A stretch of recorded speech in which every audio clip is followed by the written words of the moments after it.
My wife died on a Tuesday morning. No music, no last speech, no movie ending, just a nurse adjusting the sheets, and a room that suddenly felt too big. I thought we still had time. We always think that. Time feels endless, right until it isn't. I'm 95 years old now, and when people ask me about my life, they expect stories about money or success or the house we built. But none of that shows up anymore.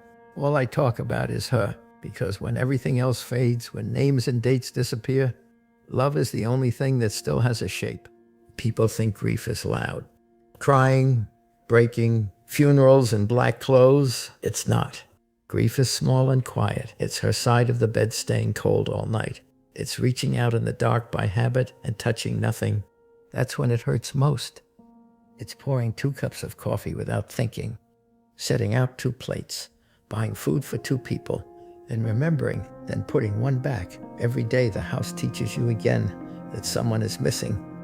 I didn't lose my job, didn't lose my savings, didn't lose the house.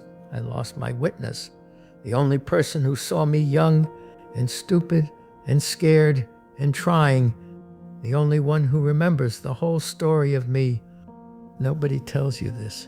When your spouse dies, half your memories go with them, because some jokes only 2 people understand. Some stories only make sense if both of you were there, and suddenly there's no one left who speaks that language. I used to say, "Not now, honey. I'm busy." Busy with what? Deadlines, bills, phone calls. I can't remember a single one of those things now, but I remember her standing there, waiting. She would lean on the doorframe and smile like she had forever, like time was something we owned, like tomorrow was guaranteed. God, we were so confident about tomorrows. We always said, next year we'll travel.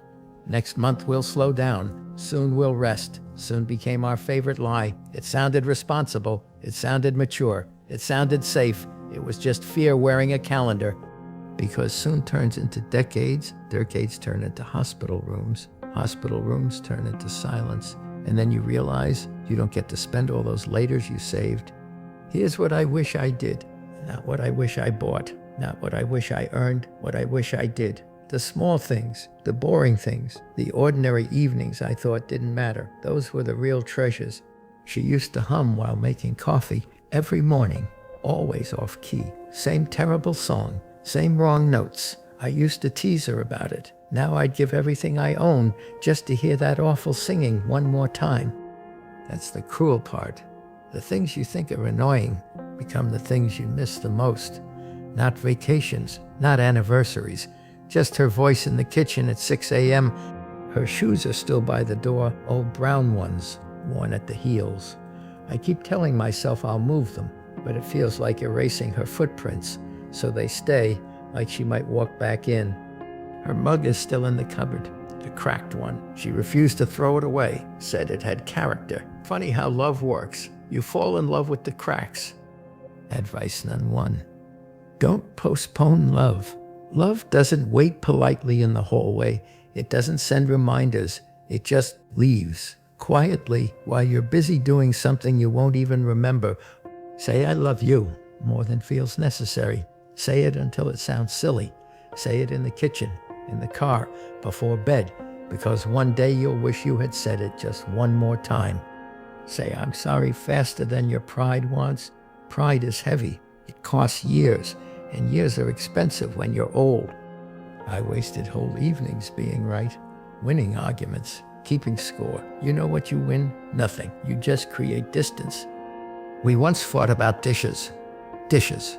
Can you believe that? I don't remember who won. I only remember her crying quietly at the sink. That's the part that stayed. Advice 2. Kill your ego early. Being right is the most expensive hobby on earth. You win the argument and lose the person. Hold hands for no reason. Sit closer than you need to. Don't wait for special occasions. Ordinary Tuesdays become priceless later. Turn off the TV sometimes. Just sit there together. Listen to each other breathe. That's what home really sounds like. Because one day, that breathing stops, and the quiet is so loud, you'll leave the radio on, just to pretend someone is still there. Advice number 3. Be where your feet are. If she's talking, listen, not half listen, not phone in hand. Listen like it's the last story you'll ever hear. Memories don't happen while you're distracted. They happen when you're present. Attention is love. I learned that too late. I thought providing was love. Working late, extra hours, more money. Turns out, presence is love. Being there beats paying for things. Money paid the bills, but it never held her hand, never laughed at her jokes, never sat beside her on the couch. Money is quiet, people aren't. I can't buy one more evening with her. Not with everything I saved, not with everything I own. Time doesn't take cash.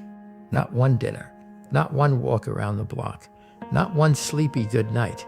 All those tiny moments I rush through are the only ones I want back. Take the photo, write the letter, make the call. Not because it's urgent, but because one day it won't be possible. Life never calms down like we promise ourselves. There's always another task, another bill, another excuse. If you wait for the perfect moment, you'll miss your whole life. We always say later, later tonight, later this week, later this year. I built an entire marriage on later. Turns out later is just a polite word for never. Time doesn't circle back, it only moves forward without asking you. One day you'll hug someone for the last time. You won't know it's the last. That's the trap. No music, no warning, just an ordinary goodbye that quietly becomes permanent. I still set the table for two sometimes, by accident. 2 plates, 2 forks, 2 cups. My hands remember faster than my brain does. Then I stand there, staring at the empty chair, feeling foolish and broken at the same time. So don't wait for big moments. There aren't any. Life is just small evenings, small dinners, small conversations. That's the whole thing.